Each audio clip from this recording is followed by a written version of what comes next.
Hello, Hi. good Yeah. afternoon, Israel. We were waiting for you. Yeah. Welcome. Okay. Hi. How are you? So, Apparently, I clicked on the wrong link.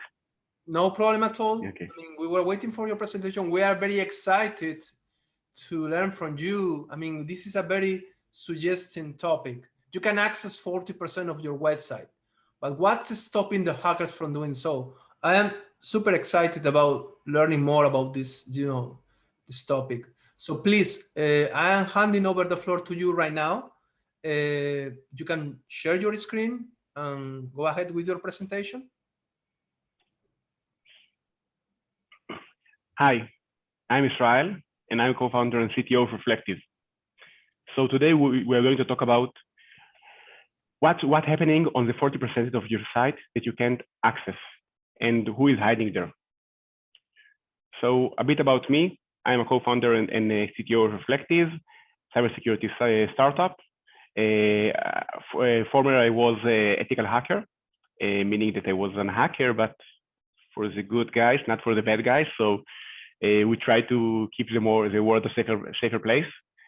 In my days hacker, I was enjoying trying to hack some of the biggest companies that you might know, like Facebook, Google, Microsoft, and such. Mostly for making the world a safer place. And if you reveal a security issue in Gmail and then expose it to Google and they fix it, probably less hackers will get access to your emails. So this is how I was ranked 22nd in Google Hall of Fame in the world. And based on this knowledge, we built Reflective. And today we're going to talk about a very interesting problem that occurred today. It started from a very good background. We try to create, we as developers in the world try to create a better world. And then, as always, the hackers find a ways to take advantage of this protection mechanism and try to use it to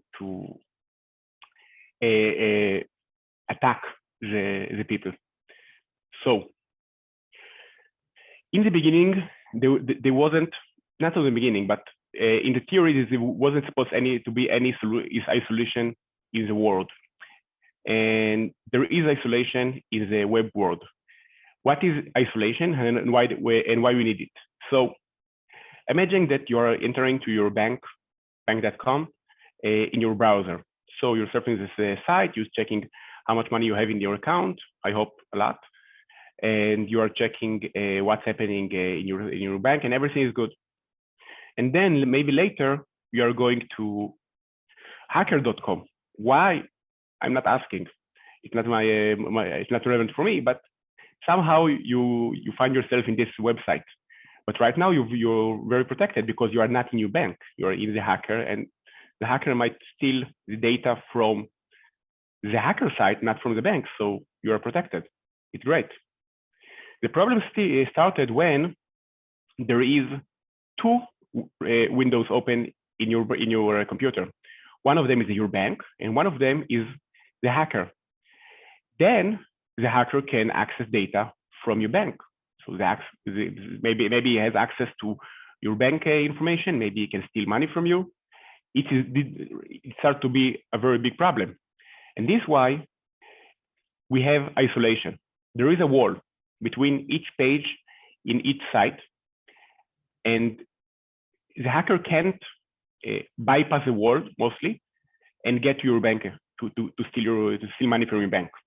So this wall is very useful if you want to maintain normal web surfing in the world. So this is why we started to create isolation between websites in browsers. And this is a great idea, and it's working pretty well. And then there is something else completely different in browsers called iFrames.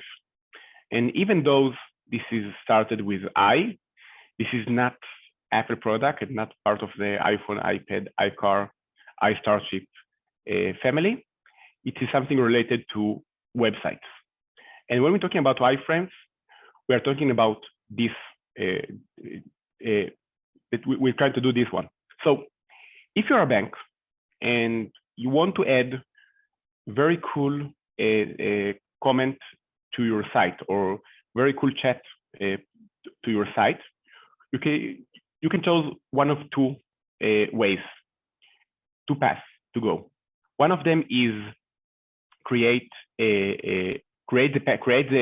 all of the mechanism by yourself, and the other is to get this mechanism, the chat mechanism, from somebody else.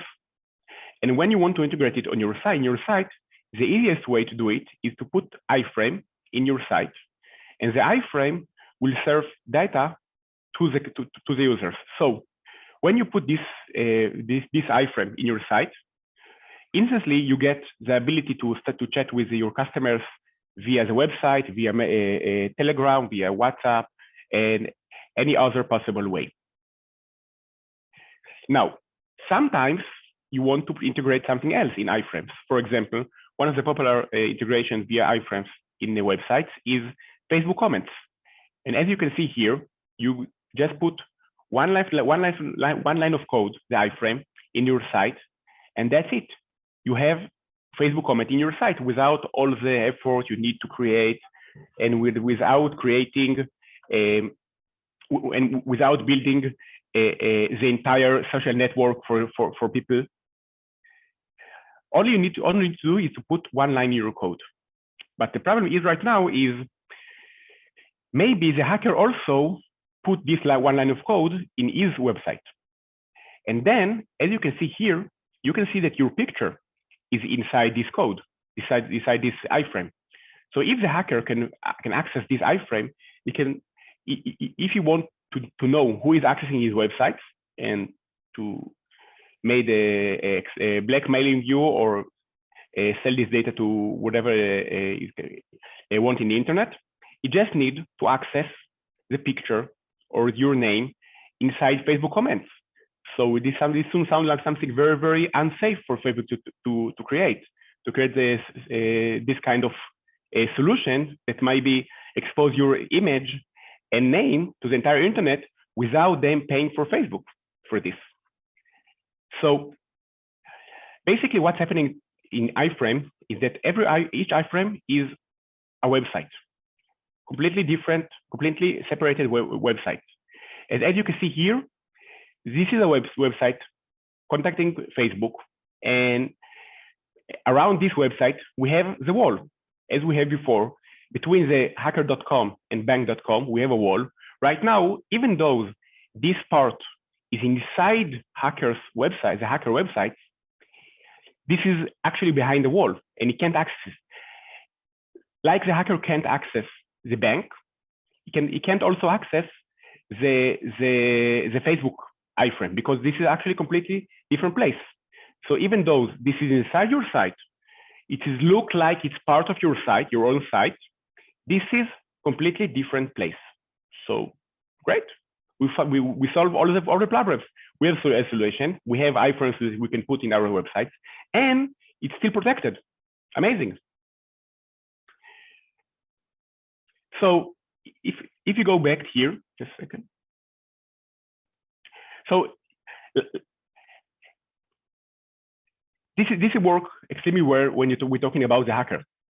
Right now, when you come back to the bank that put the Facebook in your site, there is also wall between the bank and the Facebook iFrame.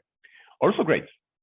But right now, we started to see a problem, because until now we said, okay, the hacker, we have a wall that separates the hacker.com from Facebook.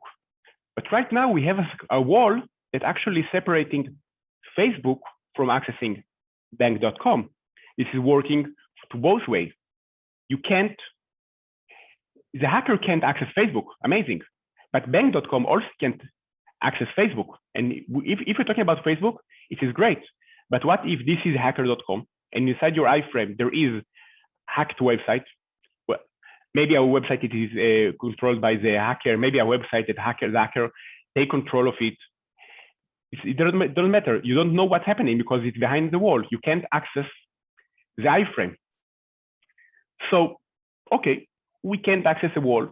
We can't access the iFrame. Okay, but what's the risk? There is a wall. Nobody can access each other. Amazing. But actually, there is some problem with this wall. It's not actually a complete wall that you can penetrate. There is few risks. The first one is tracking. Everybody heard about tracking that occurring across the internet. You know about GDPR that not allowing you to do tracking and everything. But actually, how is it tracking is working? So most of the time, there is a JavaScript or an iFrame that in your site, and this JavaScript or iFrame tracking you. Even though there is a wall, we still have the basic information saying that you access this page. So for example, if you're bank.com and you get a link from Facebook or from any other tracking that you want to put in your site, and you put it inside the iFrame know when you call it, because when you go to the page loading is the page itself, bank.com, and also loading all the iFrames inside the page.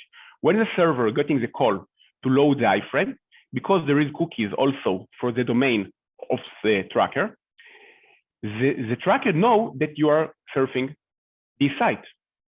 So for example, even though I can't get information from the site, I can get so-called meta information about you surfing the site.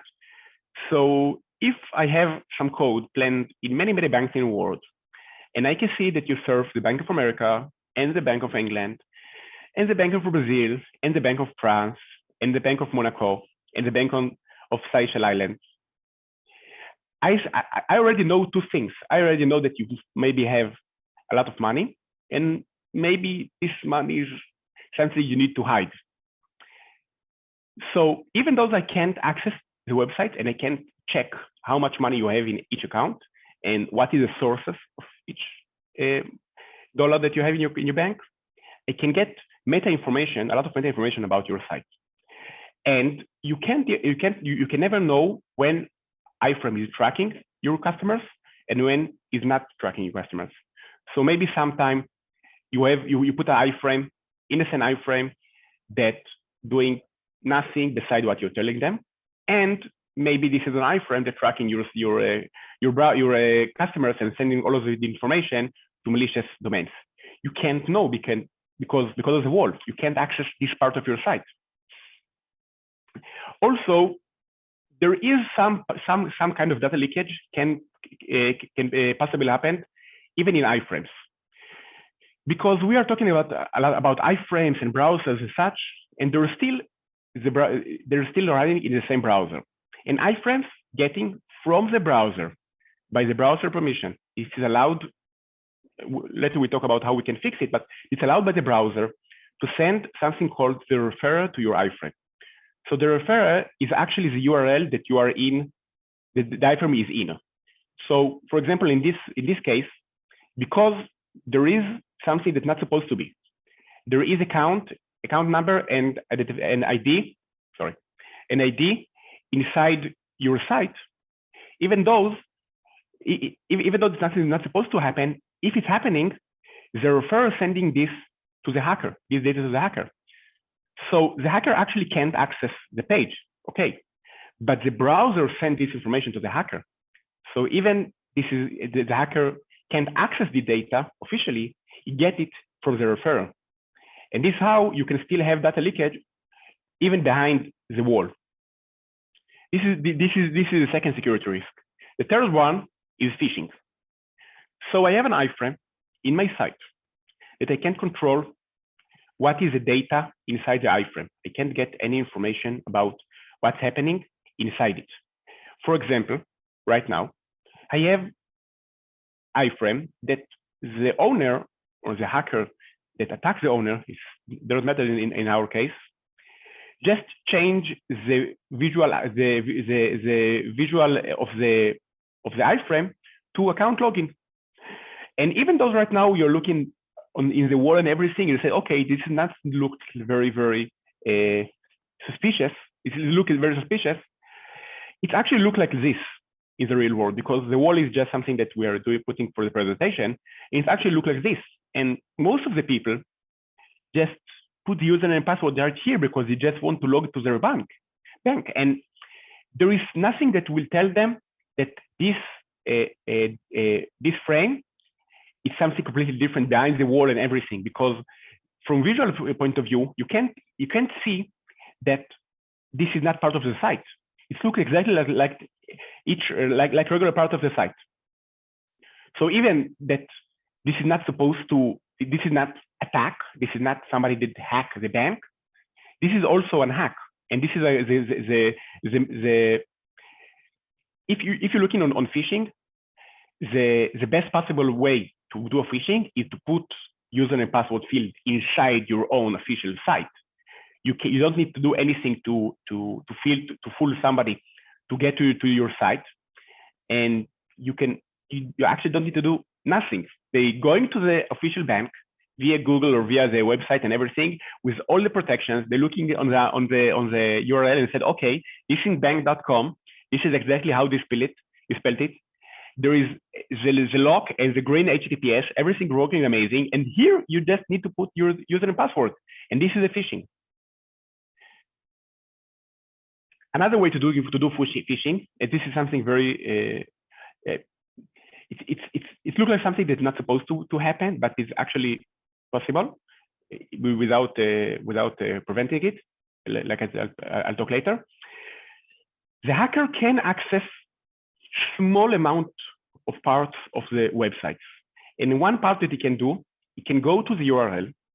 He can't, the iFrame can't access the data that right now on the URL. So for example, if there is something safe in the URL, and this is something that the referrer haven't sent, the hacker can't access it. He can't read what's happening inside the URL, but he can replace the URL and serve you to a different site.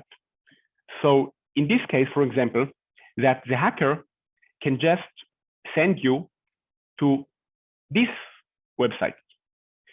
And I know that it's very, very hard to tell the difference, but maybe right now it's a little bit easier.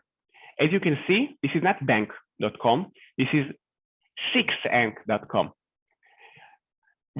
Very familiar phishing technique, but this one happening in your own site without clicking on any suspicious link. And everybody, and this is look very, very, very similar to the bank. Nobody will suspicious that when you go to the official bank URL, he will go to a phishing site and then put his user and password in phishing site. So this is also very, very efficient phishing technique that iFrame can doing in your site. And remember, there is a wall, but the wall allow the attacker to access the location and to change the location. And this is why this wall right now is not helping to fix the problem. And from the other way, from the other side, this wall is now preventing you from understanding that this is what this iFrame is doing.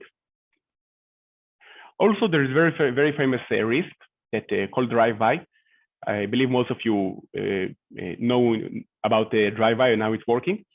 So drive-by basically is that you're going to any website or something like this and getting download to your computer and run it.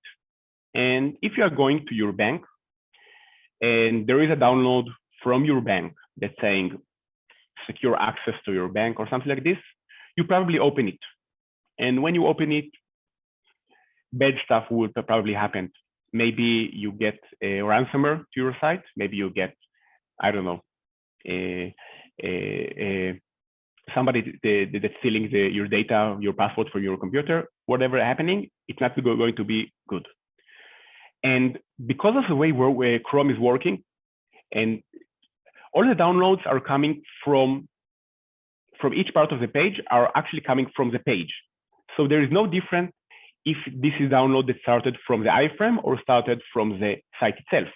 So you're going to your bank.com and then you're seeing the download link. You're seeing that a software is downloaded to your computer and you'd say, okay, great. this is something that the bank had sent me. And even though this right now, it's not look very, very official, that there is a bank, there is a hacker and everything in your site, actually, the iFrame can be completely invisible to your customers. So the site will remain exactly the same. Nobody will see any difference in the site. Besides that, when you're going to your bank, you see a download that started that's saying secure access to your bank or something like this. And this is very efficient drive-by attacks because of this. So we talk about the problem a lot.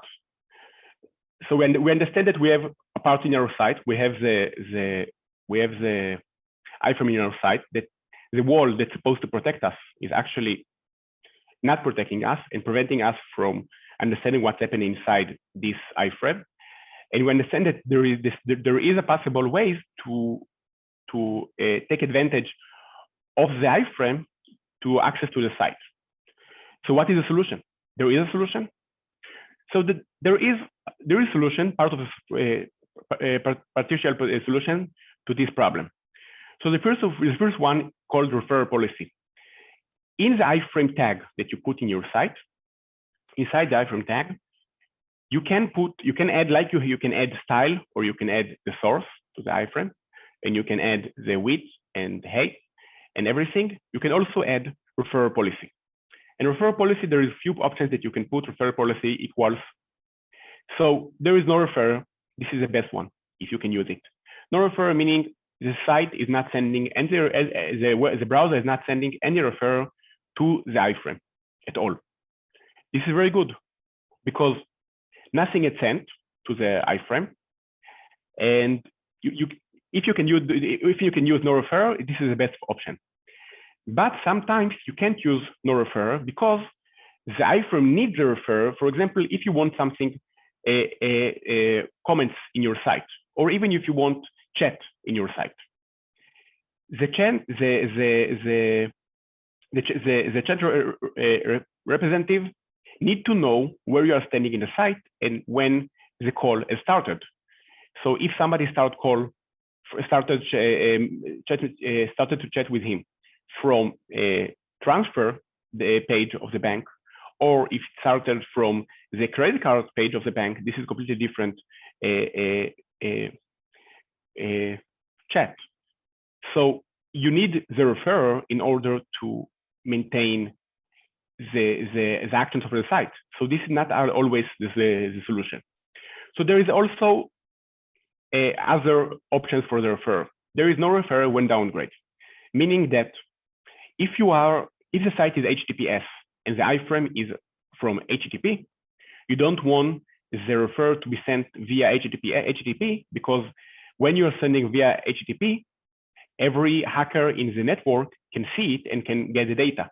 This is not something that's protecting you from iFrame that's trying to steal the referrer. Only from somebody that's connected to Wi-Fi in the train or in the coffee shop or something, and somebody trying to steal his data via Wi-Fi or such. This is not solution for the iFrames problem. There is also origin, and origin when cross origin, meaning that only for the same origin meaning a protocol host and port. So if, for example, if you access bank.com and use subdomains, you get it. Origin when cross origin, you get only origin is meaning that you will get only the origin. So the iFrame will get only if you are going from bank www.bank.com and then /account number, the iFrame will get only the origin. This is the origin option. The other option is origin when cross origin, meaning that you're getting only the origin when this is a different. For example, hacker.com will get only the origin, and each one of the webs of the domains of the bank will get the full URL. Same origin, sending the data only for the same origin. Strict origin, sending the data only to the same origin and the same protocol. Strict origin when cross origin, sending the data, only the origin. Only the origin when cross origin, and also this is strict origin, meaning only for HTTP, HTTPS, and unsafe URL sending all the data with no protection. The best option is no referrer if you can use it. The second one is origin, or origin when cross origin. The other one mostly not matter for this issue. So if you want to fix the problem and you can use it, try to use a no referrer or origin. This is the best options. And this is the solution for the data leakage coming from the URL. Also, there is a solution called sandbox. Today, you can mark iFrame as a sandbox, meaning that the content inside the iFrame will run inside special sandbox in your site, and this sandbox limiting the ability of the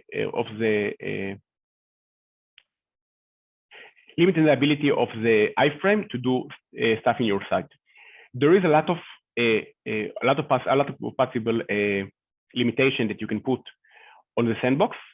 I only refer right now to the ones that relevant to our problem. So there is allow downloads and allow downloads without user activation, meaning that you can block the user completely, the iPhone completely from starting download. There is allow forms, allow models, and etc. And I have detail about each one of them later. So if we want to prevent the phishing, we need to prevent forms, models, pop-ups, and script, and I explain. The hacker can put just form in the site, in the iFrame. The first one will be username, the second one will be password, and the button will be submit button.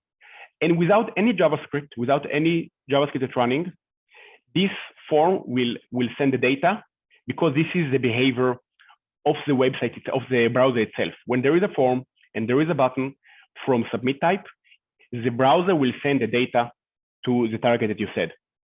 So when you're saying when you want to prevent phishing, you must prevent forms. Also, you must prevent from any kind of pop-up that will pop from the iFrame. For example, you go to the site bank.com, and then you get a pop-up, any kind of pop-up that's saying enter username and password. This is also working phishing. So you need to prevent modals, pop-ups, and pop-ups to escape sandbox especially. Also, because there is a lot of ways to put any kind of input in the browser, and then send the information in multiple ways to the server, you have to prevent JavaScript for running inside this iFrame, because even if you blocking forms and everything else, I can put a script in the website, I can put a script, put text input, any kind of text. It doesn't matter what. There is many possible ways to input data, to input values to the web page, and then I will find a way to send this information to my site. I can load a picture with this data in the URL. I can load via CSS. There's many ways how to do it. So without blocking script completely inside the iFrame, I can't prevent this kind of phishing. So the rest is very important. If you're preventing scripts, it's important to prevent forms, modals, pop-ups, and everything. But if you are not preventing script, this is useless, actually. To prevent the other kind of phishing that we talk about, that the attacker changing the URL to very similar to the bank, and then you're going to the phishing site, we need to prevent allow top navigation and allow top navigation by user activation. These two prevent the iFrame from changing the URL. This is a solution for this part of the problem. We have a solution: blocking top navigation by user activation, and we solve the problem. To prevent the drive-by that we talked about earlier, we also have almost complete solution that we can prevent download without user activation, prevent downloads, and then in order because if I want to prevent a drive-by from the iFrame, okay, it's working, but the attacker can open another window that starts the download and then the window will close itself, and you can't even see it. So this is why we also need to block pop-ups that not getting the sandbox. Most of the time, if you have a sandbox and you open another window, this window also inherit the sandbox settings from the iFrame. So if, for example, I have an iFrame and I blocked the downloads from this iFrame, and another pop-up is opened, this pop-up also can't download anything. This is a great solution, but you also need to make sure that you can't open a pop-up that escapes sandbox, because this is possible sometimes if you're not blocking it. Also, you need to block the top navigation that we talked about earlier, because if I can navigate you to a different website that starts the download and then navigate you back to the bank, this is also a problem. So you also need to block the top navigation in order to prevent the drive-by. So we found a solution, right? We can put referral policy, we can put sandbox, and the life is easier right now. And actually not. We still have a problem with tracking, meaning all of the solutions that I showed you before, not preventing the iFrames from tracking you. And you'll never know about it. They can track the user and you never know that this is happening. By the way, even if you only put iFrame for some place that you're familiar with, and this iFrame, every day you're checking that this iFrame is still the same iFrame, and there is nothing that hacked in this site, this iFrame also have maybe iFrames by itself, and the trackers also track you via the iFrame of the iFrame, and this can go whatever you want. It can be an iFrame of an iFrame of an iFrame of an iFrame. This can be a lot of layers of this. So even if the iFrame that you see on your site is not look like it's not tracking you, there can be an iFrame inside the iFrame that also tracking you. Also, there is iFrame that's created by scripts. So you have a script on your site. You mostly know what this script is doing, but this script opening an iFrame, and the iFrame again is behind the wall. The iFrame, the script, by the way, the script that in your site can't access the iFrame that is opened. It's okay, but the iFrame itself can do all the stuff that we talked before. And because you are not controlling the HTML that creates the iFrame, you can put the safe, because the sandbox is just an attribute in the HTML. And if you can't put the attribute inside this HTML, there is no sandbox for this iFrame. And also, we talked earlier about to prevent phishing, you need to disable script. But as you probably know, today to disable script in any website in the world almost will break the website. You can't use this website anymore. So if you prevent script from running in any way that you want and in any iFrame, most of the time that iFrame will stop working. And because you put the iFrame for a reason in your site, you need something from this, you can't disable the scripts. And because you can't disable the scripts, the solution is not working, mostly. And right now, I want to talk about what is not a solution. We talk about solution that is not a complete solution, but this is something. It prevents you from getting the referral. It prevents you from download. It prevents you from hijacking the page itself to changing the URL and such. But there is stuff that is not solution for this problem. So I want to talk about two. There is a content security policy and solutions that installed in your website. So let's talk about content security policy. Content security policy is a header mostly. You can put it also in meta tag, but it's mostly header that your website is returning to the website to the browser, that's saying to the browser, okay, I want to limit what's happening in my site. I don't want the JavaScript in my site to communicate with this websites, or I don't these domains, or I want them only to communicate with these domains. I don't want them to send data to websites that are not in my control. I don't want JavaScript to run inline and such. There is a lot of limitation that you can put in content security policy. And content security policy is an amazing solution. But this is not solution to iFrames. First of all, content security policy is not limiting behaviors, meaning tracking can't be limited by content security policy. Accessing the URL, the top URL, in order to steal to move the user to a different site, can't controlled by content security policy. Putting inputs in the iFrame in order to steal in the page in order to steal the information also is not something that can be done via content security policy. And also, content security policy only affects the page itself, because iFrames are coming from different domain and different server, meaning without the header of content security policy, the content security policy is not affecting the iFrames. The only effect that you have on our iFrame via content security policy, if you're limiting the domains that can put iFrame in your site, in your site, and if you want this iFrame to run in your site, you're probably allowing the iFrame to work. So this is not a solution.